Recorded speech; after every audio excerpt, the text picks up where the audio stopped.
Again, we're going to be talking about the end times. Hoy nuevamente vamos a estar hablando sobre los últimos tiempos. Una de las cosas que hace difícil entender los últimos tiempos es cuando no tenemos una buena comprensión de la línea del tiempo para este periodo de la historia. Es decir, realmente no sabemos qué sucederá ni cuándo sucederá. Pero si eres un buen estudiante de la profecía, tanto del Antiguo Testamento como de la profecía que encontramos en el Nuevo Testamento, puedes tener una buena comprensión de estos eventos clave. Por supuesto que no sabremos el día ni la hora de muchas de estas cosas, pero sí sabremos el orden, y eso ciertamente nos traerá claridad. Toma tu Biblia y ve conmigo al libro de Lucas, capítulo 21. Mencioné la semana pasada un término bíblico, y ese es el principio de dolores de parto. Les comenté que estas cosas van a suceder. Son situaciones muy difíciles, pero realmente no podremos ser dogmáticos acerca de cuándo sucederán. Yo creo firmemente que muchos de estos eventos comenzarán antes de esos últimos 7 años, que llamamos con frecuencia la semana 70 de Daniel. ¿Y cuál es el propósito de estos dolores de parto? Ellos prepararán el terreno para el anticristo, con el fin de que el anticristo comience su gobierno, y me refiero principalmente a su imperio. De hecho, la mayoría de los eruditos creen que primero su imperio será establecido y luego, más adelante, él comenzará a gobernar sobre ese imperio. Así que, de nuevo, cuando vemos la Escritura, por ejemplo, en primera a los Tesalonicenses, capítulo 5, verso 1, Pablo dice, hablando a los creyentes, sobre conocer los tiempos y las ocasiones. ¿Oíste bien? Los tiempos y las ocasiones. No debemos entender esto simplemente como una referencia a los últimos tiempos, pues Pablo hace una distinción. Él habla de los tiempos y las ocasiones. Y cuando prestamos mucha atención a estos términos, habrá algo de inestabilidad, algunos trastornos de los que hablamos la semana pasada, y esto preparará el escenario para la revelación y el ascenso al poder del imperio del anticristo. Cuando ese imperio entre en vigor, es decir, cuando se haga presente en este mundo y empiece a gobernar, va a utilizar su poder, su autoridad y su dominio para perseguir a los creyentes. Y mencionamos algo de esto la semana pasada. ¿Cuándo, en realidad, llegará el final de este principio de dolores de parto y se marcará el inicio de la semana 70 de Daniel, de esos últimos 7 años? Es muy difícil para nosotros ahora, en este momento, ser dogmáticos acerca de eso. Pero vamos a ver que hay inestabilidad. Habrá conflictos en este mundo, guerras y cosas así. Habrá terremotos y situaciones de gran inestabilidad a nivel mundial, lo cual causará el ascenso del imperio del anticristo. Y cuando esté completamente establecido, comenzará un tiempo de persecución contra los creyentes. Vamos a ver algo más.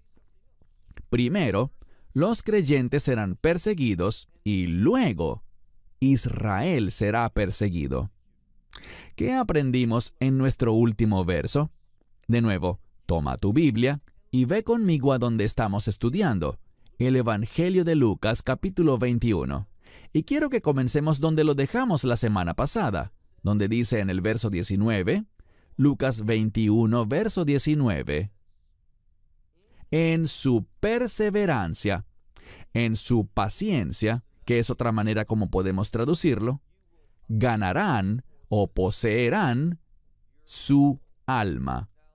Esta palabra para alma puede significar vida, y yo te sugeriría que significa la vida que Dios quiere que tengamos, una vida de fe, una vida que reconoce su autoridad, en otras palabras. Lo que la Escritura nos está diciendo es esto, que vamos a pasar por persecución, no por el simple hecho de sufrir, sino más bien con el propósito de hacernos crecer y madurar.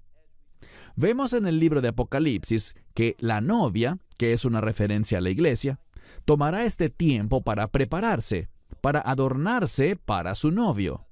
En otras palabras, para que seamos hallados fieles. Así que la persecución va a cumplir un propósito, hacernos crecer y madurar espiritualmente para que nos comportemos de una manera que agrade a Dios. Bien, en segundo lugar, quiero decirles que de la misma manera en que los creyentes serán perseguidos, sabemos algo. Después de que el tiempo de persecución de los creyentes llegue a su fin, entonces vamos a ver dos cosas. La ira de Dios comenzará y simultáneamente, durante la ira de Dios, también el anticristo volverá su atención, y cuando digo el anticristo, quiero decir que será el anticristo junto a su imperio, que volverán su atención contra Israel. Allí Israel va a pasar por su peor tiempo de persecución y sufrimiento. Pero de nuevo, esa etapa tiene un propósito. ¿Cuál será? Provocar que un remanente del pueblo judío llegue a la fe, hacer que dejen de confiar en lo físico, en las cosas terrenales, y comiencen a confiar y depender en Dios. Y vamos a ver una palabra muy importante que nos enseña esta verdad bíblica. Bien, avancemos. Estamos listos para el siguiente verso, que es el verso 20. De nuevo, estamos en el Evangelio de Lucas, capítulo 21, verso 20, donde dice: pero, cuando ustedes vean, y el sujeto aquí es Jerusalén, cuando vean que Jerusalén ha sido rodeada, muchos colocan ejércitos y esto habla de campamentos de soldados. Entonces, ¿qué pasará? Bueno, después de la abominación desoladora, después de que el anticristo se revele a sí mismo y quiera engañar al mundo, haciéndoles creer que Él es Dios, vamos a ver que Israel lo rechazará. ¿Y qué ocurrirá? Debido al rechazo de Israel al anticristo, ellos serán perseguidos. Y vamos a ver que naciones, muchos soldados distintos de cada país, de cada nación, subirán a Jerusalén para la guerra. De eso estamos hablando en el verso 20. Así que dice: pero cuando vean que Jerusalén ha sido rodeada de soldados, sepan que está cerca, miren esta frase, sepan que está cerca y muchas Biblias colocan su destrucción. Y está bien, pero lo que quiero que veas es que esta palabra para destrucción proviene de la misma palabra del Nuevo Testamento para desierto o lugar desolado. Aprendamos una verdad muy importante. Los hijos de Israel pasaron 40 años en el desierto. ¿Por qué? Por su falta de fe. Porque no dependieron ni confiaron en Dios. Así que su experiencia en el desierto buscaba llevarlos a la fe. Lo que vemos aquí con la elección de esta palabra, de nuevo, la mayoría de las Biblias lo traducen como destrucción, pero es la misma palabra en una forma diferente, con la misma raíz de la palabra griega para una experiencia, precisamente en el desierto. Israel será puesta en una situación muy difícil, no para su destrucción, sino para que experimente un cambio espiritual, para que Israel, o al menos un remanente de Israel, llegue a confiar en el Mesías. Y luego dice, verso 21, entonces, los que estén en Judea, estamos hablando de Israel propiamente, los que estén en Israel, que huyan a los montes, y los que estén en medio de ella, ¿qué deben hacer? Es otra palabra, es un sinónimo para huir o salir. Y los que estén en el campo, es decir, fuera de Jerusalén, esos individuos no deben entrar en ella, es decir, no vayan a Jerusalén en ese momento. ¿Por qué? Porque viene un tiempo de intensa persecución, liderado por el imperio del anticristo. Y oigan bien, donde participará toda nación en el mundo. Así que repasemos y veamos algo claramente. Se aproxima un tiempo de gran inestabilidad mundial, y eso será provocado por guerras, hambrunas, pestilencias, y todo esto llevará al imperio del anticristo a un tiempo de persecución contra los creyentes. Pero, oigan bien, aunque se nos ha prometido que nunca experimentaremos la ira de Dios, lo que no promete la Escritura es que no seremos perseguidos. De hecho, vimos la semana pasada que seremos odiados, seremos perseguidos, seremos entregados a causa de su nombre. Y Él le está hablando a creyentes aquí. Así que viene un tiempo de sufrimiento por nuestra fe. Y luego sabemos que habrá un evento de transición. Lucas, en su relato, no trata ese tema. Ciertamente en el relato de Mateo y en el de Marcos sí lo vemos. Estoy hablando de un evento muy importante llamado la abominación desoladora, Ha-Shikutz Ha-Meshomem, que se refiere al anticristo entrando al templo, y seamos más específicos, entrando al lugar santísimo, declarándose a sí mismo Dios y queriendo que todos lo adoren a Él y rechacen al Dios de Israel. Bueno, los creyentes no lo aceptarán y tampoco lo hará un remanente de Israel. De hecho, en su mayoría, Israel rechazará su autoproclamación como Dios en ese tiempo de la abominación desoladora, y esto llevará a que Israel sea perseguido. Y mientras Israel está siendo perseguido, recuerden algo que aprendimos de Apocalipsis 7. Israel será sellado. Vemos ese número de reino, los 144,000. Yo creo que es un número que representa a aquellos de Israel que estarán en el reino de Dios. Ellos van a ser sellados. ¿Por qué? Porque estarán en este mundo durante la ira de Dios. Nosotros, por otro lado, cuando digo nosotros hablo de los creyentes, nosotros no estaremos en ese entonces. Como dije la semana pasada, los creyentes nunca jamás experimentaremos nada de la ira de Dios. No estaremos en este mundo. El arrebatamiento sucederá primero y seremos llevados al reino de Dios antes de que comience la ira de Dios. Así que aunque no sabemos el día ni la hora, podemos saber el orden, y es el siguiente. El rapto sucederá, no sabemos el día ni la hora, pero ocurrirá antes de que comience la ira de Dios. Estamos hablando aquí en esta sección sobre Israel atravesando un tiempo difícil, durante el cual los que están en Judea deben huir. Los que están en medio de ella deben salir. Los que están en el campo no deben entrar a ella. ¿Por qué? Mira ahora el verso 22.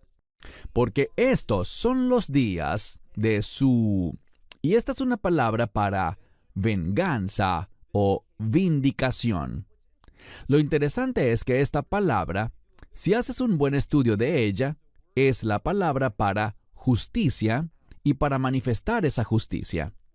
Por eso Dios va a permitir que Israel pase por algunas experiencias muy difíciles, porque Dios quiere provocar un cambio. ¿Qué tipo de cambio? Un cambio de justicia a partir de esto. Así que Israel va a ser protegida de la ira de Dios, pero no de la persecución del anticristo contra Israel. Pero Dios obrará, y hablaremos de esto la próxima semana. Dios vendrá por medio de la persona de su Hijo, el Mesías Yeshua, Jesucristo, y ahora no estoy hablando del rapto, sino de la segunda venida. Aprende un principio muy importante. El rapto es para la iglesia, pero la segunda venida es para Israel. Muy importante que aprendamos esto. Y veremos que hay dos señales diferentes para cada uno de estos eventos. Una señal para el rapto, que lo anuncia, y una señal para la segunda venida, que nos deja saber que está cerca. Hablaremos de esto la próxima semana, pero al continuar, mira de nuevo el verso 22. Porque estos son los días de su venganza, o podríamos decir, de su vindicación, que manifestará su justicia. Y noten que dice que todo lo que ha sido escrito será cumplido. Verso 23. Bien, con el fin de provocar este cambio, para que todo lo que ha sido escrito sobre ella sea cumplido, vean lo que dice. Pero hay de las que tienen en el vientre, es decir, que están embarazadas, y de las que crían en aquellos días. ¿Qué aprendemos? Que por causa de este tiempo difícil tendrán que huir de Jerusalén, y esta huida será difícil si una mujer está embarazada o si una familia tiene niños pequeños que aún estén lactando. Será difícil huir. Esto habla de algo que está relacionado de manera única en este momento con el pueblo judío en la tierra de Israel. Efectivamente, creo que el pueblo judío sufrirá en otros lugares, pero el énfasis aquí está en la tierra de Israel. Y dice al continuar que habrá gran angustia o sufrimiento. ¿Para quién? Bueno, esto será específicamente para los que están en Israel, sobre la tierra, es decir, sobre la tierra de Israel. Y si ampliamos esto para hablar del sufrimiento por la ira de Dios, será en todo el mundo. Así que en este punto, los que están sufriendo por causa del anticristo serán principalmente los que están en Israel. No exclusivamente, pero principalmente. Si hablamos de la ira de Dios, que se estará derramando en este mismo tiempo, será sobre el mundo entero. Dios protegerá a Israel de su ira, de manera muy similar a lo que hizo con los que estaban en Gosén durante el tiempo del Éxodo. Así que, continuando, miren lo que dice aquí en la segunda parte del verso 23, donde leemos: y la ira en o entre este pueblo. Esta palabra es ira. Fíjense que no dice persecución, sino ira. Y hay dos maneras de entender esto. Esta es una palabra fuerte para enojo. Cuando miramos la profecía del Antiguo Testamento, tenemos la palabra enojo. El enojo de Dios puede entenderse como su ira. Y también sabemos que esa misma palabra puede usarse con respecto al enojo humano. Así que durante este tiempo, por causa del anticristo, de su imperio, y por causa de la ira de Dios que se derrama, habrá, como dice aquí, leamos con cuidado al final del verso 23, donde dice: y la ira entre este pueblo. Ahora, insisto, Israel será sellado porque atraviesan la ira. Y noten lo que sucederá. Aquí no vemos a Dios ejecutando las cosas que veremos desde el verso 24. Esto lo hará el anticristo. Y por eso creo que la palabra ira aparece aquí, en este contexto, en relación con las acciones del anticristo. ¿Por qué? Porque dice que caerán por la boca, o como dice la mayoría de las Biblias, a filo de espada, y serán llevados al exilio hacia todas las naciones. Así que incluso en la semana 70 de Daniel veremos ese concepto del exilio, de ser expulsados de la tierra de Israel. Y noten lo que dice: y Jerusalén será pisoteada por todas las naciones. ¿Por qué?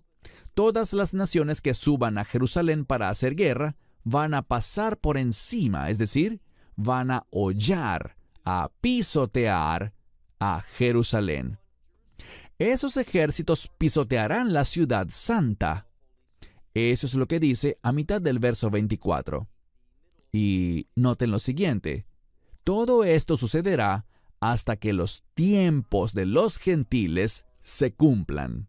Ahora, ¿qué significa esto de los tiempos de los gentiles? No está hablando de la plenitud de las naciones que Pablo menciona en Romanos 11, la plenitud de los gentiles, sino que cuando hablamos de los tiempos de los gentiles aquí, estamos hablando de que Dios ha permitido un tiempo específico en el que el Evangelio será llevado a los gentiles, a las naciones. Y cuando ese tiempo se cumpla, ¿qué pasará? La ira de Dios comenzará y eventualmente traerá el fin a este mundo. gradualmente, no será de inmediato, pero se completará a lo largo de un periodo de tiempo. De eso es de lo que está hablando esta escritura. Así que todo esto sucederá hasta que los tiempos de las naciones se cumplan. Y luego dice, verso 25, que habrá una señal en el sol, en la luna y en las estrellas, y sobre la tierra. La angustia de las naciones confundidas, o creo que una versión lo traduce como en gran perplejidad. Se refiere a una gran confusión. Lo que vemos es lo siguiente. Cuando ese tiempo llegue a su fin y Dios comience a derramar su ira, eso producirá, como dice aquí, la angustia de las naciones. Y será algo confuso. No lo anticipaban, no sabían de profecía y no sabrán cómo interpretar esto. Esto sucederá con el rugido del mar, así que habrá una gran perturbación en este mundo. El rugido del mar. Y también se usa otra palabra para su oleaje. Y este es un término profético que simplemente habla de gran inestabilidad en el mundo. Y debido a todas estas cosas que están sucediendo, principalmente debido a la ira de Dios que está siendo derramada, e insisto, la iglesia no estará aquí durante ese tiempo. Cuando la ira de Dios comience, ya el rapto habrá ocurrido. Pero para aquellos que todavía estén aquí, noten lo que dice. El desmayo de los hombres, esto significa de todas las personas. Las personas producto de lo que está por suceder desfallecerán por lo que está a punto de ocurrir, lo que están viendo y lo que están presenciando, por miedo. Y leemos algo más. Y por la expectación de lo que viene sobre la tierra. ¿Y qué será? Se trata del derramamiento completo de la ira de Dios. En el libro de Apocalipsis vemos dos cosas que están relacionadas con la ira de Dios. Vemos los juicios de las trompetas, mencionados en Apocalipsis capítulos 8 y 9, y luego vemos otro derramamiento más fuerte de la ira de Dios mencionado en Apocalipsis capítulo 16. Cuando estas cosas estén ocurriendo, causarán angustia, causarán confusión, causarán pánico y temor entre la gente. Leamos ahora en el versículo 26, al final, donde dice, porque las potencias de los cielos serán conmovidas. Ellos sabrán que todo esto que está ocurriendo, estas cosas terribles relacionadas con los juicios de las trompetas y los juicios de las copas, tienen su origen en el cielo. No habrá ningún razonamiento humano para darle una explicación a todo lo que estará sucediendo. Les animo a leer sobre los juicios de las trompetas en Apocalipsis 8 y 9 y sobre los juicios de las copas en Apocalipsis 16. Allí verán que no hay explicación humana. Leamos ahora el verso 27. Y entonces verán al Hijo del Hombre viniendo en las nubes. Esa es una referencia a Daniel capítulo 7, comenzando desde el verso 12 en adelante, donde dice que el Hijo del Hombre vendrá delante del anciano de días. ¿Quién es el anciano de días? Dios el Padre. Y él heredará el reino, la gloria y el honor, para que todos los pueblos, naciones y lenguas le adoren a él. Eso es literalmente lo que dice el texto arameo de ese pasaje. Leemos aquí. Y entonces ellos verán al Hijo del Hombre viniendo en las nubes. ¿Con qué? Con poder y toda gloria. Yo subrayaría eso. Otro término que se refiere a la deidad del Mesías. Leamos un verso más y terminamos. Hay una palabra muy importante aquí que debemos enfatizar porque está enfatizada en el texto bíblico, y es la palabra comienzo. Lo que hemos visto a partir del versículo 8 de esta sección es que Dios ha delineado cosas que van a suceder.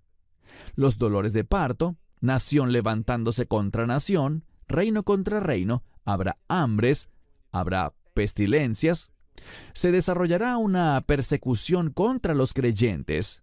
La iglesia será odiada por todo el mundo a causa de su nombre. Todo esto estará sucediendo, y algunas cosas comenzarán antes de la semana 70 de Daniel. Otras ocurrirán en medio de la semana 70 de Daniel. Pero después de la abominación desoladora, ¿qué sabemos que pasará? Bueno, sabemos dos cosas. Ese remanente de Israel, los 144,000 de las 12 tribus, serán sellados.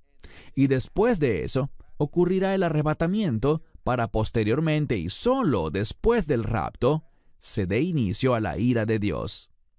Y noten lo que dice aquí, presta mucha atención a las palabras. Dice, cuando estas cosas comiencen a suceder, ya las hemos mencionado todas, pero dice que cuando estas cosas que mencionamos comiencen, ¿cuáles cosas? Yo te sugeriría las cosas de las que hemos hablado en nuestras últimas 2 lecciones. Cuando todo esto comience, sabremos algo. Sabremos que el tiempo de nuestra esperanza bendita, el rapto, se está acercando, está a las puertas. Por eso dice, cuando estas cosas comiencen a suceder, ¿qué debemos hacer? Levanten sus cabezas, miren arriba, miren hacia arriba y levanten sus cabezas. ¿Por qué? Porque vuestra redención está cerca. Y la palabra redención es una palabra de victoria. Es el resultado de lo que la sangre del Mesías ha logrado. El nuevo pacto es un pacto de redención. El Mesías derramó esa sangre en la Pascua de una manera única, y la Pascua está vinculada con la redención. Y es a través de la obra redentora del Mesías que podemos tener victoria eterna. Así que cuando todo esto empiece, miren arriba y levanten sus cabezas. ¿Por qué? Porque viene la victoria. Buenas nuevas en torno al Mesías y sus promesas para los creyentes en los últimos días. Esperamos que te hayas edificado con el mensaje de hoy y lo compartas con otros. Te invitamos a seguir nuestros estudios cada semana por este canal y por el portal de YouTube de Amarás a Israel. También puedes leer bíblico. Aquí está Baruch y la lección de hoy. God is a gracious God. Dios es un Dios lleno de gracia que quiere traer cambios a tu vida. Y Dios tiene todo el tiempo que necesite. Lo que quiero decir es que Dios nunca tiene prisa. Dios no está bajo presión. Él puede esperar, esperar y esperar. La pregunta es, ¿puedes tú? Verás, el nombre Dios, en esa forma suprema, en el idioma hebreo, compuesto por esas 4 letras, Yud-Hei Vav-Hei, nos habla del Dios que es, que fue y que será. Lo que quiere decir que Dios de ninguna manera está limitado o relacionado con el tiempo. Pero ese no es nuestro caso. El tiempo es muy valioso para el ser humano y debemos estar sincronizados con el calendario de Dios. Es decir, tenemos que ser sensibles a las cosas que Dios tiene para nosotros en esta cantidad limitada de tiempo que llamamos vida. Dicho esto, toma tu Biblia y ve conmigo al libro de Oseas, capítulo 5. Profecía de Oseas, capítulo 5. La primera palabra en este capítulo es la misma palabra con la que comenzó el capítulo 4. Y los rabinos nos dicen que la razón de esto es que nada ha cambiado. Dios ha exhortado a su pueblo. Dios también ha amenazado a su pueblo. Mas la gente no está dispuesta a cambiar. Son un grupo de individuos tercos y rebeldes. ¿Sabes qué? Eso también es lo que somos tú y yo. Tendemos a ser muy lentos para escoger sabiamente los planes de Dios, pero al mismo tiempo vamos corriendo hacia el pecado. Así que Dios, una vez más, Él no cambia, y comienza de la misma manera con la palabra oíd. Y deben recordar que esta palabra oíd exige una respuesta. Pero en el capítulo 5, Él no solamente usa la palabra para decir oíd, sino que utiliza 3 palabras diferentes. Miren el verso 1, dice, oíd esto, oh sacerdotes, y escuchad, oh casa de Israel, casa del rey, prestad oído.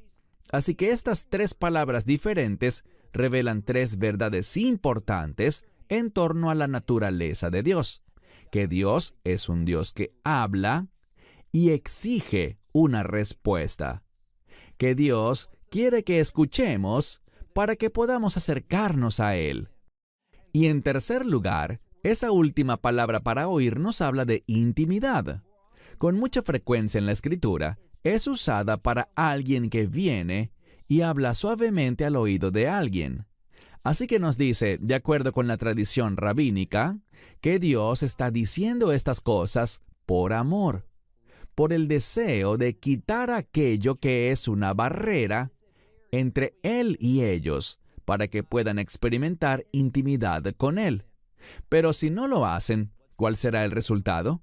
Sigamos leyendo la segunda mitad del verso 1. Dice aquí, porque a vosotros, y está en plural, para vosotros todos es el juicio, porque habéis sido un lazo para Mizpa. Ese es un lugar en Israel. Dice, como una red que es extendida sobre Tabor, el monte Tabor. Estos eran dos lugares muy importantes en Israel. Y está diciendo que lo que está ocurriendo aquí será la causa de mi juicio. Recuerden que dice, porque para todos vosotros es el juicio. Algo importante que debes notar es que estamos en el capítulo 5 de Oseas. Desde el mismo principio, en el capítulo 1, Dios ha venido hablando del juicio venidero, que a su pueblo Él ya no lo llamará su pueblo, que no le dará misericordia alguna, porque han rechazado el conocimiento de Él y por lo tanto el juicio, un juicio severo, está por venir. Pero ¿saben qué? No ha venido todavía. Estamos ya en el capítulo 5 y no ha venido el juicio aún. Recuerden algo que aprendimos en el capítulo 1. Allí se habla de Oseas profetizando durante 4 administraciones en Judá y durante el reinado de Jeroboam en Israel. Ese rey gobernó por 41 años. Así que el juicio de Dios, su castigo, tarda en llegar.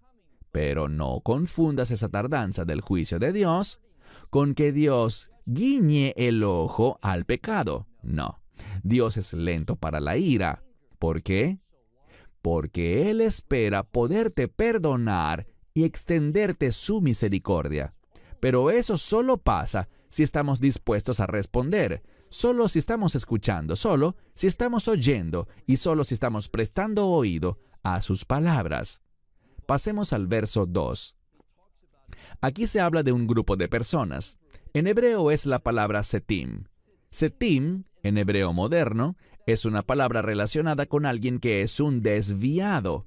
En español, es una palabra que probablemente traduciríamos como un pervertido o un psicópata, alguien totalmente fuera de control, abrazando el mal, alguien que la sociedad considera como muy peligroso.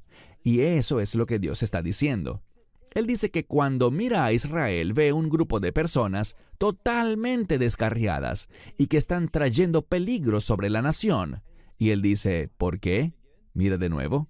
Leemos que estos malhechores están profundamente involucrados en el sacrificio. Espera un segundo. Pensé que el sacrificio era algo bueno. Bueno, estos sacrificios que están ocurriendo no son en Jerusalén, no son sobre el altar de Dios, no son para sus propósitos ni para honrarlo a Él, sino que son sacrificios hechos a deidades paganas, a los Baales, a esos dioses falsos, y consistían en lo siguiente. Estos sacrificios eran como un boleto hacia el pecado. Ofrecías estos sacrificios y luego muchas veces cometías crímenes horribles, inmoralidades sexuales, haciendo una variedad de cosas para gratificar tu carne.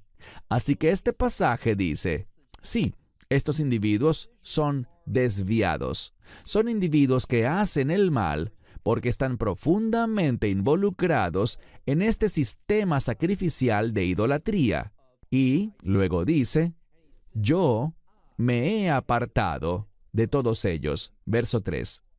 Porque yo conozco a Efraín, e Israel no me será oculto. Lo que quiere decir es esto: estoy muy consciente de lo que está ocurriendo en Efraín, que solo es otro nombre para el reino del norte, Israel. Y dice, me he apartado, pero Israel no me será oculto. ¿Qué significa? Que Dios todavía puede localizarlos para derramar su juicio. Es interesante, porque me imagino que es muy raro que alguien estudie el libro de Oseas siendo enseñado capítulo por capítulo, verso por verso, palabra por palabra, todo el libro en orden. ¿Por qué? Porque no es un libro que nos brinde ánimo. No fue escrito con ese fin. Oseas no tenía un mensaje de ánimo. Él tenía un mensaje de convicción. Tenía un mensaje de condenación. ¿Por qué? Por el espíritu rebelde del pueblo, por su comportamiento. Y les diré algo. No hay una profecía más apropiada para la nación actual de los Estados Unidos, para toda Europa, para todo el mundo, que esta profecía de Oseas. ¿Por qué? Porque este mundo está en tanta rebelión contra Dios.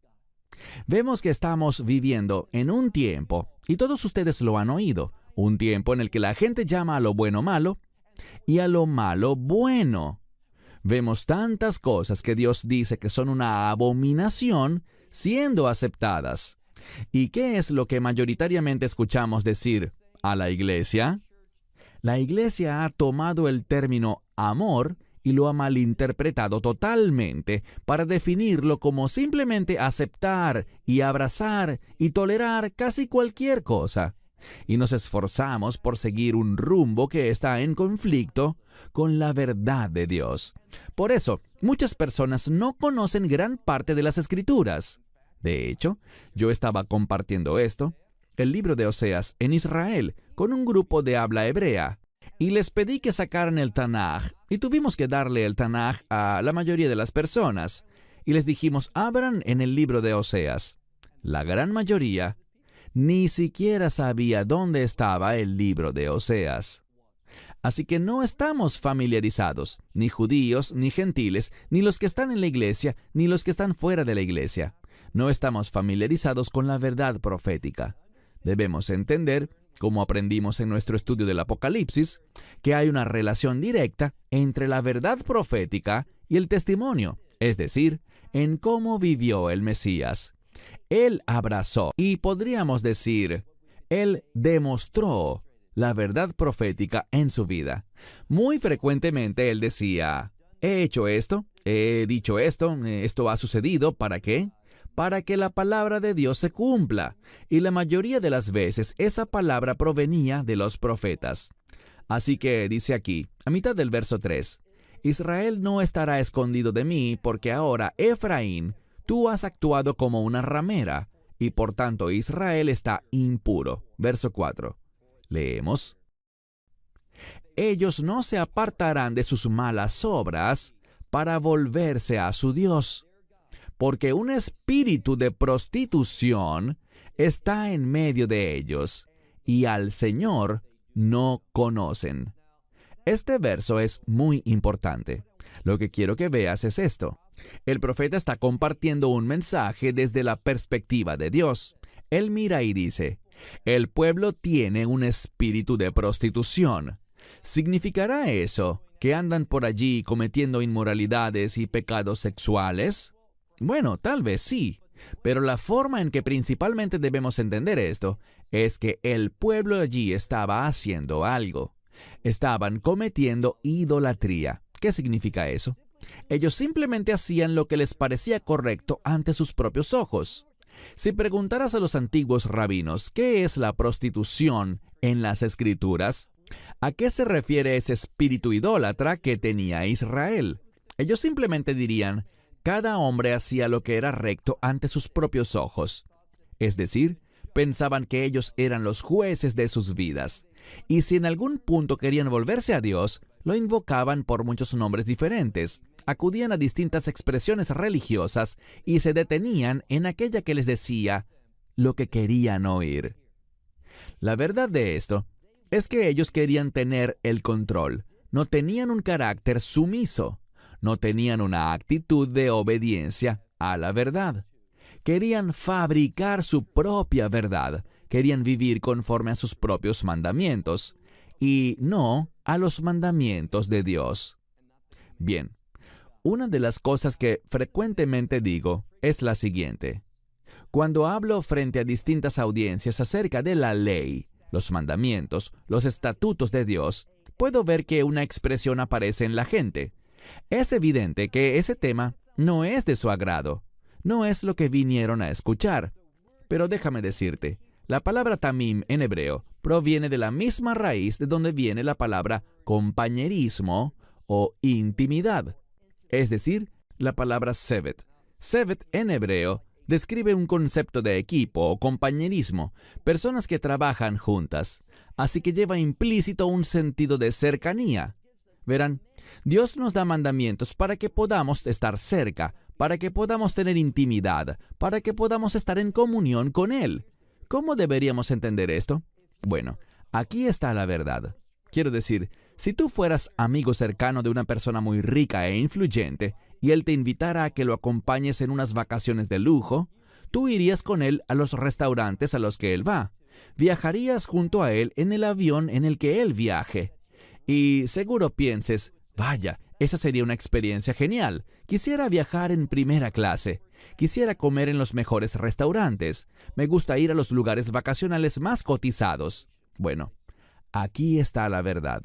Cuando tenemos intimidad con Dios, cuando estamos cerca de Él, cuando tenemos su compañerismo, ¿qué experimentaremos? Experimentaremos su amor. Experimentaremos sus bendiciones. Vamos a experimentar sus promesas. De eso se trata la intimidad. Y aquí está el problema con esto.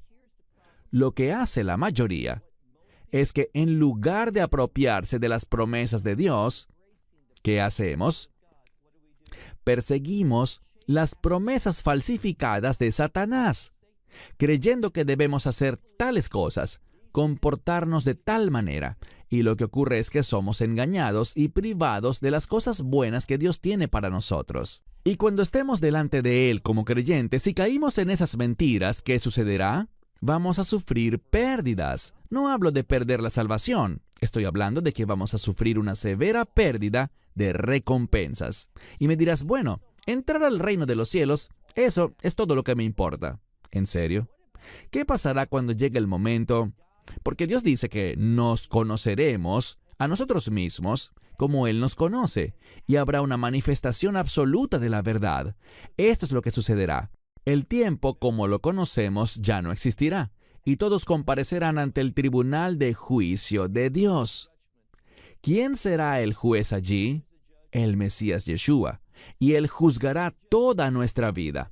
Insisto, no estamos hablando del juicio del gran trono blanco. Estamos hablando de un juicio para recompensas. Recuerden lo que dice el Mesías en Apocalipsis.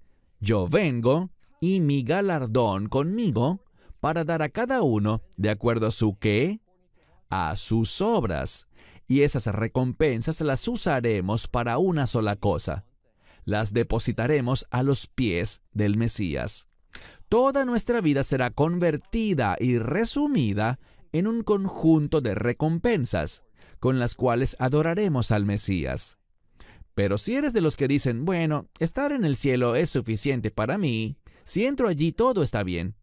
Cuando llegue ese momento y no tengas nada que mostrar respecto a cómo Dios obró en tu vida, ¿sabes qué pasará? Ese será el mayor remordimiento que una persona pueda conocer. Por eso es tan importante que escuchemos estas palabras a Israel, que podamos entenderlas, que podamos caer bajo convicción, que podamos arrepentirnos y que podamos experimentar la verdad de Dios en nuestra vida, la cual manifiesta su gloria. Fíjense lo que dice al final del verso 4. En todo el verso 4 dice, porque no se apartarán de sus malas obras, con el fin de volverse a su Dios, porque tienen un espíritu de prostitución o de fornicación en medio de ellos, y al Señor no lo conocen. Verso 5. El verso 5 habla acerca de la soberbia. Y bíblicamente existe una conexión entre la soberbia o el orgullo y la prostitución. Dice aquí, porque la soberbia de Israel será humillada ante él, e Israel y Efraín, ¿qué harán? Bueno, ¿cómo serán humillados? Aquí lo dice, ellos tropezarán, y esta palabra, como dijimos, puede significar fracasar. Ellos tropezarán y se quedarán cortos frente a las cosas que Dios tenía para ellos. ¿Y qué provocará eso? Ya lo hemos hablado.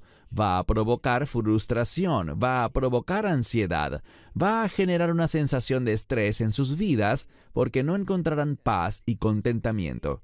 Así que leemos aquí que Israel y Efraín tropezarán en su iniquidad, y también Judá tropezará con ellos.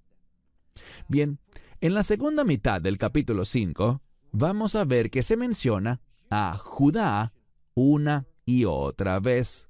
¿Por qué razón? Bueno, la mayoría de los eruditos nos dirán que es para prefigurar lo que va a suceder aproximadamente 150 años después. De la misma manera que Israel, ese reino del norte, Samaria, cayó ante los asirios, 150 años después veremos que Judá, es decir, Jerusalén, caerá ante los babilonios. ¿Por qué razón? Por la misma. Es decir, qué triste, ¿no es así? Que Judá haya sido testigo, que haya presenciado el juicio de Israel y todo su proceso de exilio. ¿Pero qué pasó? En lugar de decir, vaya, me alegro de que eso no nos haya pasado a nosotros, debemos asegurarnos de que eso no le pase a nuestro pueblo. ¿Qué ocurrió? Se unieron a ellos, poco tiempo después. Eso es lo que resulta tan triste, porque Judá no tomó en serio las palabras de esta profecía. Y la pregunta que tengo para ti es esta. ¿Estás tomando en serio esta profecía?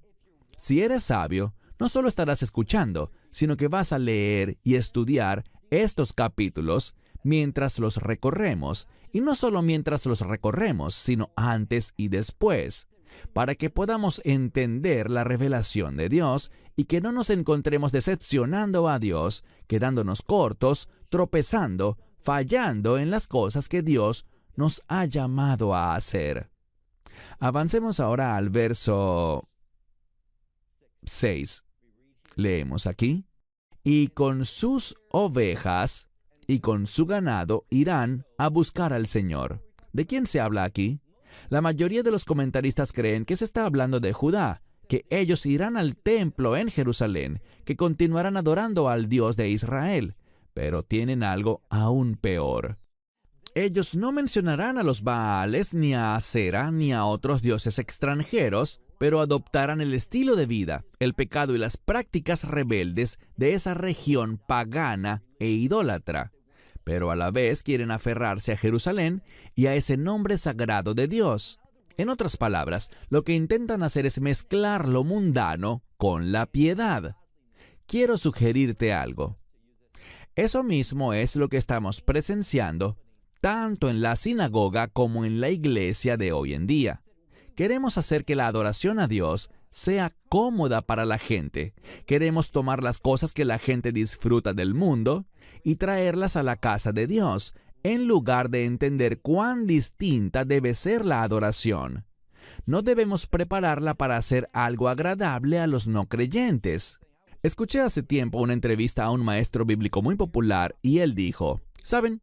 El mensaje de la Biblia ya es lo suficientemente difícil, así que queremos que todo lo demás que las personas experimenten cuando vengan a nuestra iglesia sea agradable. Queremos que sea cómodo, queremos que la música sea estimulante, algo que ellos disfruten escuchar. En resumen, todo debe girar en torno a los inconversos. Pero ¿saben qué? Esto no es así. La adoración es para Dios. Nuestro llamado es a adorarlo a Él, y no a que la adoración sea algo que agrade a nuestro gusto y estilo. La adoración debe provocar un cambio en nuestra vida, y eso es lo que Dios está tratando de comunicar a través de este profeta. Así que mira otra vez el verso 6. Porque con sus rebaños y su ganado irán a buscar al Señor, pero no lo hallarán, porque Él se ha retirado de ellos. Verso 7. Porque ellos han traicionado al Señor, e hijos extranjeros han dado a luz. ¿Qué significa esto de hijos extranjeros? Significa que esta siguiente generación ha perdido su identidad. Son como las naciones, ya no son los hijos de Dios, sino que viven y se comportan como personas que no tienen una relación de pacto con Dios.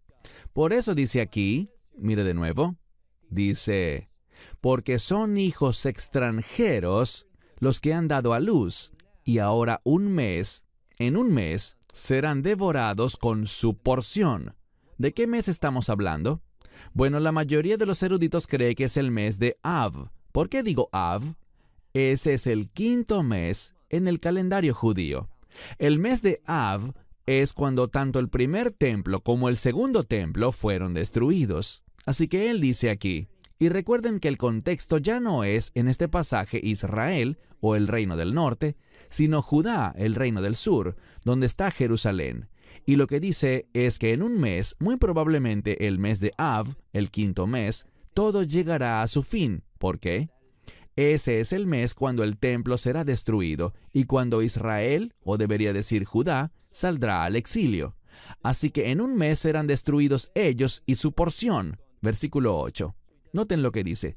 Tocad el shofar en Gibeá y la trompeta en Ramá. Gritad en la casa de Aven. Esa es Bet-Aven, porque tras ti va Ben-Yamín o Benjamín. Lo que está diciendo aquí es, mucho cuidado, porque el mismo juicio que cayó sobre el reino del norte vendrá sobre el sur, así que prepárense. Es un llamado al arrepentimiento. Es su última oportunidad, pero no hicieron caso en los días de Oseas, sino que el reino de Judá siguió por ese mismo mal camino. ¿Por qué lo digo? Verso 9. Efraín será una desolación en el día de su reprensión entre las tribus de Israel. Haré saber, o he hecho saber, y algunas traducciones colocan con certeza o en verdad. Es una palabra que habla de fidelidad. Lo que Dios está diciendo es esto. Dios manifestará la verdad, esta misma palabra, de certeza o verdad. Él va a manifestar su verdad, dará a conocer la verdad al pueblo. ¿Cuál verdad? Que Él es un Dios santo. ¿Por qué los está juzgando? Sigamos leyendo. Dice, porque los líderes de Judá han hecho algo. Y usa un término aquí. Con el fin de definir los territorios se colocaban marcadores de fronteras. Ellos indicaban a quién pertenecía y dónde terminaba cada territorio. ¿Y qué hacían estas personas, los líderes? Ellos venían y mediante soborno movían esos marcadores para que alguien tuviera más tierra. Así que habla de corrupción y dice, por causa de eso voy a derramar como agua mi ira, porque Efraín es oprimido y será quebrantado en juicio, porque se ha ido tras ¿qué? Se ha ido tras un mandamiento, pero no es el mandamiento del Señor, es un falso mandamiento. No es la palabra mitzvah, sino la palabra tzav. Tzav puede significar un mandamiento general, no necesariamente relacionado con los mandamientos de Dios. Así que creyeron un falso mandamiento. Y debemos preguntarnos, ¿hemos caído en eso? ¿Hemos creído una mentira? ¿Estamos siguiendo lo que las personas dicen, mandamientos que nos han dado, pero que no están arraigados en la Biblia? Eso es lo que hizo Judá. ¿Y cuál fue el resultado? Verso 12. Porque yo, Dios hablando, yo seré como una polilla para Efraín y como podredumbre o descomposición para la casa de Judá. Así que no hay diferencia. Dios no hace acepción de personas. Él no dijo, oh, a mí no me gusta el reino del norte, pero sí el del sur. No, es la misma verdad para los dos. Y ya para terminar, ¿sabes qué van a hacer? Ellos irán a Egipto, saldrán al exilio, correrán al rey de Asiria, buscarán ayuda, pero él no podrá hacer nada. El único lugar donde encontraremos la verdadera ayuda, que sana y restaura, es en el Dios viviente. Cierro con esto hasta la próxima semana, cuando seguiremos en Oseas, capítulo 6. Esperamos que te hayas edificado con el mensaje de hoy y lo compartas con otros.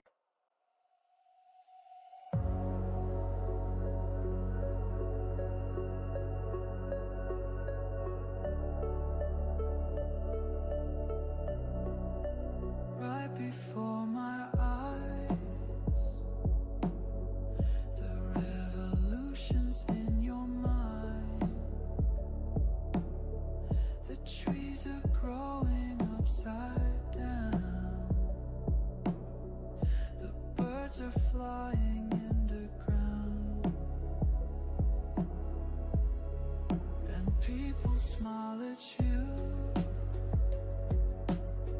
with teeth of every color too, in dreams that they call nightmares too. And there I was inside of you, and I felt like I was dying, but I didn't wanna die.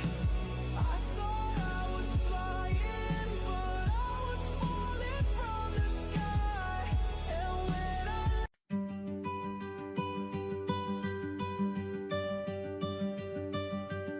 I see the strands that tie us close, invisible lines the heart knows most. A fleeting glance, a whispered word, the quiet moments often unheard.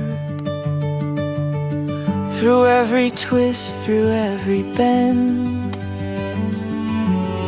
some threads connect until the end. Unseen they pull, they guide, they weave a tapestry only we perceive. On golden threads we rise and fall, they catch our hearts through it all. Every smile, every sigh, a thread of light we can't deny, even when the world feels cold and gray.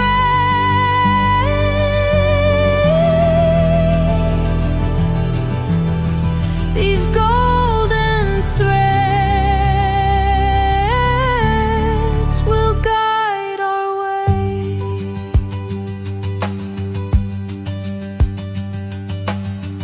Across the miles, across the years, through quiet hopes, through hidden fears,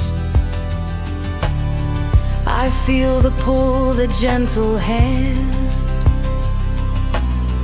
the threads that bind us understand.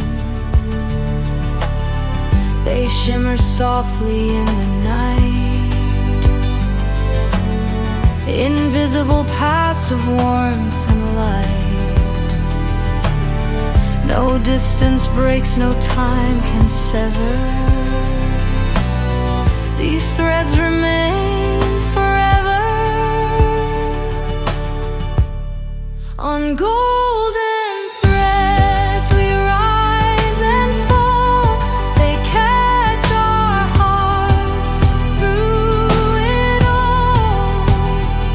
Every smile, every sigh, a thread of light we can't deny, even when the world feels cold and gray.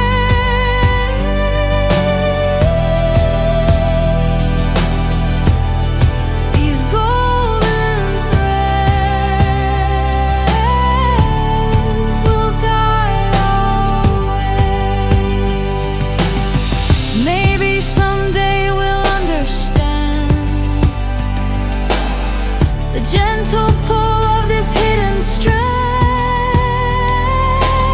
Every choice, every chance we take, the threads connect us, never break.